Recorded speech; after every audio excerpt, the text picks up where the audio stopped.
It's been 2 years to the day since we've seen this stretch of pavement. Last time we were here on the Pacific Coast Highway north of San Simeon, we brought a BMW 335 and it was good. Our hardcore fans will remember that episode well, as it was one of the last episodes ever filmed of our old show, Garage 419.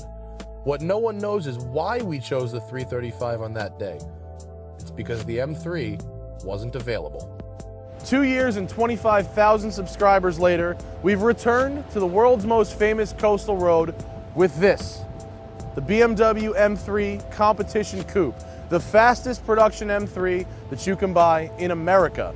And it's Alpine White, which is not only the favorite color of ALMS racing teams, but also of Jersey Shore Guidos. So it's got that going for it, which is nice.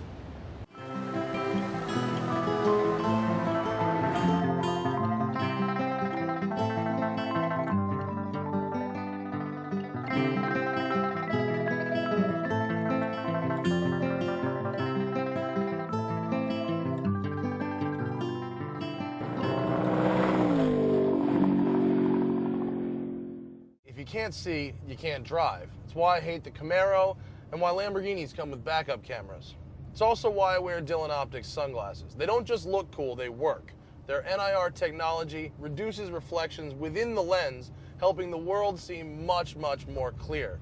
Now we've partnered up with Dylan, and you can support your favorite online TV show at the same time you're protecting your eyes by going to thesmokingtire.com and ordering some Dylan sunglasses. If you do, I'll throw in a free Smoking Tire t-shirt on the house.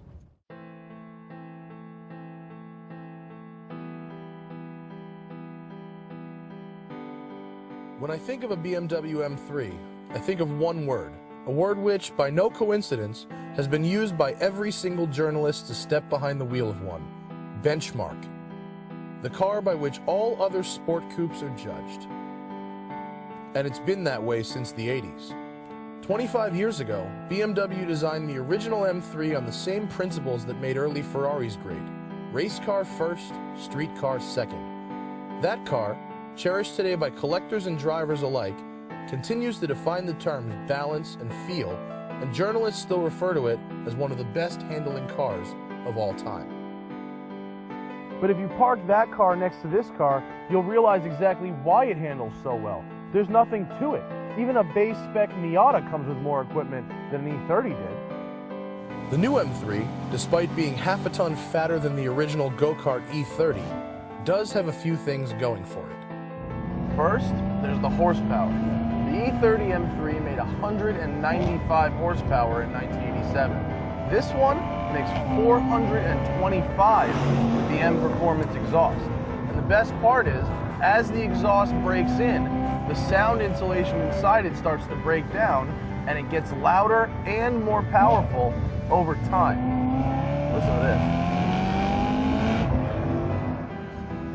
And that's not all, because the M3's 4-liter V8 is made of aluminum.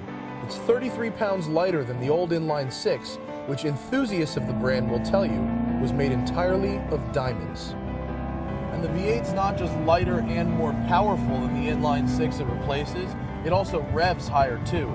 This thing goes to 8,300.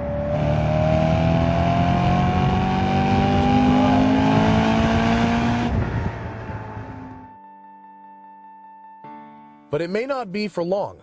If the rumors are true, then what we have here is the grand finale of normally aspirated M cars.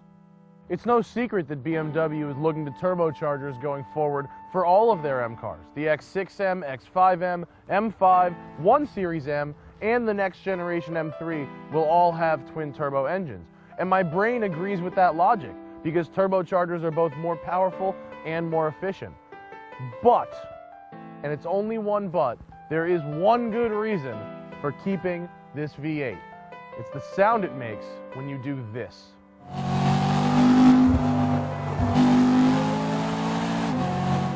A BMW's strongest asset must always be the handling, the chassis tuning, and the steering, the way the driver interacts with the road.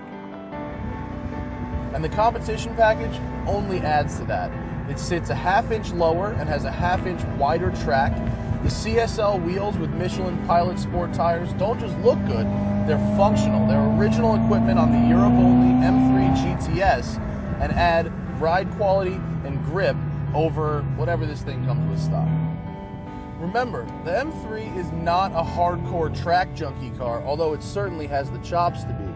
It's got a full, comfortable interior. It's for the driver who needs one car to do everything. Take him to work during the week, sit in traffic, run the kids around, go to the store, and then hit the canyons or the racetrack on the weekend. It's got to do all those things equally well. In the past, you had to press a complicated series of buttons in order to extract maximum potential out of the car's software, which never really sat right with me. Now, with the Competition Pack's M Dynamic mode, all I have to do is hit one button on the steering wheel and the car automatically goes into the maximum performance setting. I've got M Power on, electronic diff on race, shift times on silly quick, plus I get launch control. Here's how it works. M Power on, DSC off. It is literally as simple as mashing the gas. Rev up, there we go.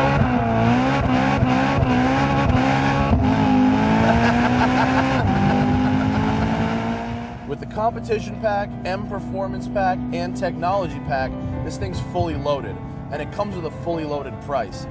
This car's $75,000, almost 20 grand more than the price of a base M3. But I gotta say, after seeing how good it looks, hearing how good it sounds, and driving it, I don't think I'd order mine any other way.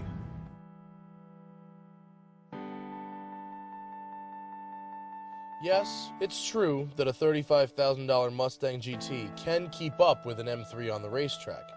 But you could also look at it this way. The M3 can keep up with a $95,000 Porsche Carrera. Still, numbers aren't what the M3 is really about anyway. The M3 has a level of feel about it where the complete package is more than just the sum of its parts.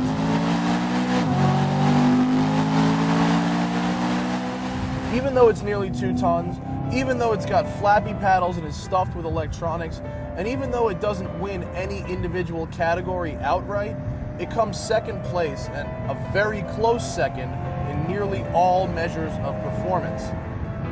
The car just fits the driver like a glove. A Dan Marino glove, not an O.J. Simpson glove. I'm Matt Farah. This is the new M3 here on the Smoking Tire.